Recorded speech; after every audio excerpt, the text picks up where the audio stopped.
Teddy Bridgewater didn't come home looking for glory. He didn't need parades, headlines, or highlight reels.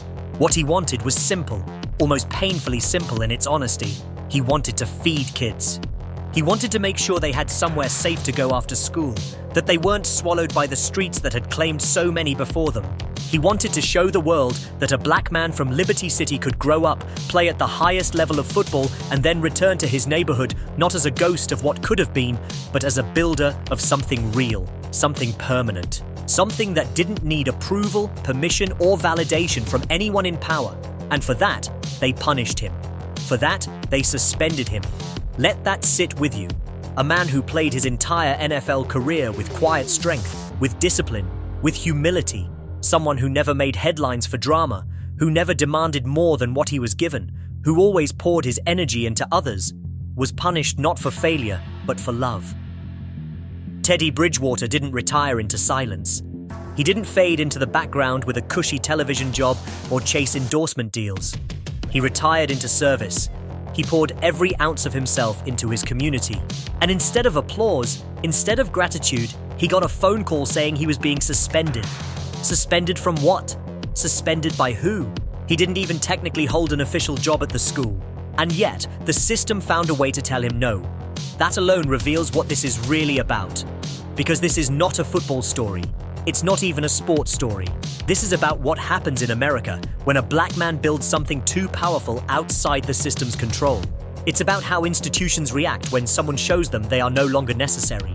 It's about how the sight of a man like Teddy standing tall, saying "I got it" with his chest, terrifies the very people who claim to care. They said the issue was impermissible benefits. They said there were rules he violated. But let's not play games here. Everybody knows this isn't about rules. It's about fear. It's about power. It's about the unspoken truth that in this country, when you help too much, when you care too loudly, when you dare to lead without asking permission, they will find a way to come after you. Teddy Bridgewater didn't flinch. He didn't back down. He didn't hide his head or beg for forgiveness. Instead, he told the truth in a way that shook people out of their seats. He wrote a letter, not an apology, not a defense, a declaration. A raw, transparent message that laid out every dollar he had spent, every sacrifice he had made, every choice that was rooted not in self-promotion, but in survival. And that's where the real story begins. Because that letter didn't just reveal what Teddy did. It revealed why they came after him in the first place. In that post, Teddy detailed everything. $2,500 a week to make sure every single player had a hot breakfast after grueling workouts. $14,000 for a 4-night training camp that included 3 meals a day, with food sourced from local black-owned restaurants because he knew it mattered where the money went. He paid $9,500 for pride sets, uniforms, gear, equipment, so the boys wouldn't have to run onto the field in second-hand rags, feeling like they were forgotten. He spent $2,200 a week feeding the team before games, $700 a week in Uber fares so kids could get to practice safely without risking their lives on dangerous walks home, $300 a week just to paint the field, because excellence is something you teach in details, $300 a week for recovery trucks so the boys could heal before their bodies broke down completely. He didn't have to do any of this. Nobody required it. There was no rulebook, no league mandate, no paycheck tied to these choices. He did it because he knew what would happen if he didn't, because he remembered what it felt like to grow up in Liberty City and wonder if anyone cared. His letter ended with a line that should have silenced the critics forever. This isn't a cry for help, but to those of you considering donating, I thank you in advance. That wasn't charity. That wasn't weakness. That was strategy. That was leadership. That was Teddy showing that the blueprint to saving young black lives exists, and it doesn't wait for a system that has failed too many times to suddenly start caring. But instead of celebrating him, instead of lifting him up, they weaponized his transparency. They used his honesty against him. They didn't punish him for breaking rules. They punished him for proving the rules weren't necessary in the first place. Teddy Bridgewater showed that one man could step into a broken system, pour his own resources into it, and make it work without waiting for bureaucracy or approval. And that scared them more than anything, because institutions thrive on control. They thrive on dependency. And when a black man shows he can build without when the so-called suspension hit the news, the first question on everyone's lips was simple. Suspended from what? Teddy wasn't even officially employed by Miami Northwestern High School. That wasn't speculation, that was fact.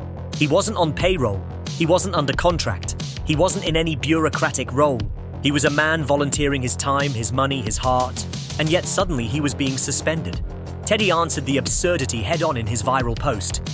He made it clear, you cannot suspend someone who doesn't work for you.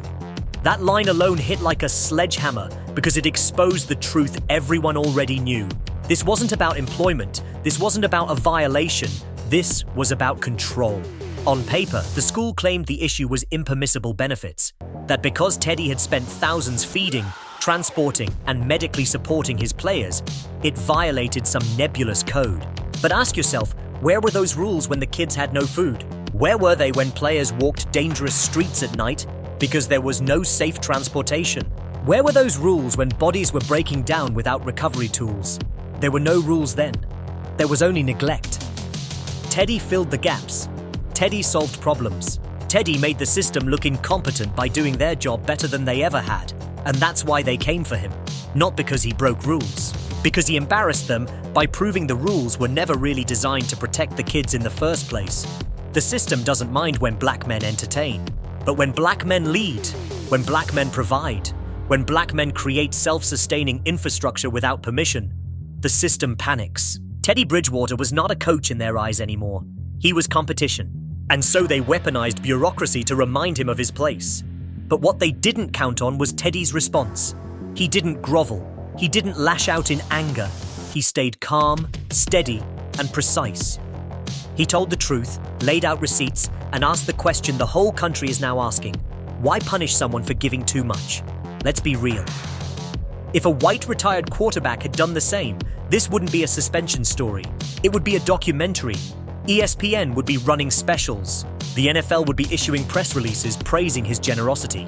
He would be paraded as a savior, as the gold standard of leadership. But Teddy, he got slapped with a suspension and a warning shot.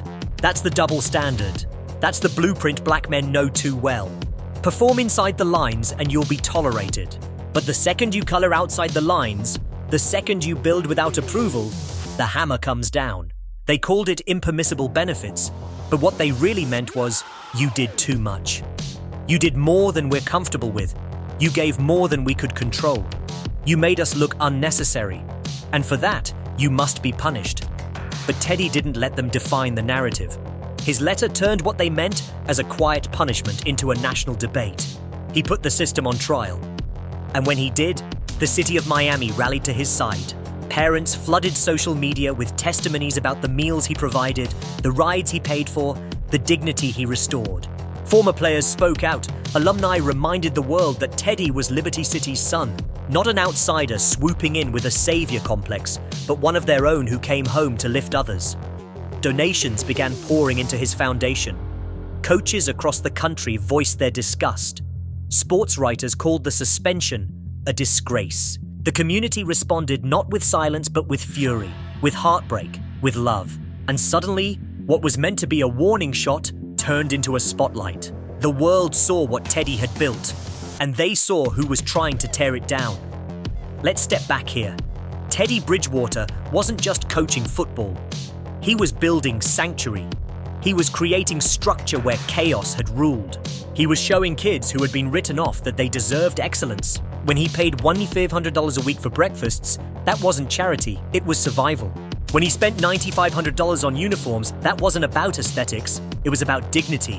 When he dropped $14,000 on training camp, that wasn't luxury. It was discipline, order, structure, in a neighborhood where gunshots often drown out graduation cheers. When he paid $300 a week to paint the field, that wasn't vanity. It was about teaching kids that their environment matters, that they deserve the same level of excellence as the kids in the wealthiest suburbs. Teddy Bridgewater didn't just give. He invested. He invested in futures. He invested in hope. And that scared the system more than anything.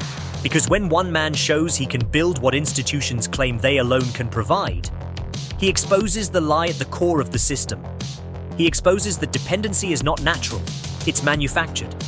And when dependency is exposed as manufacture,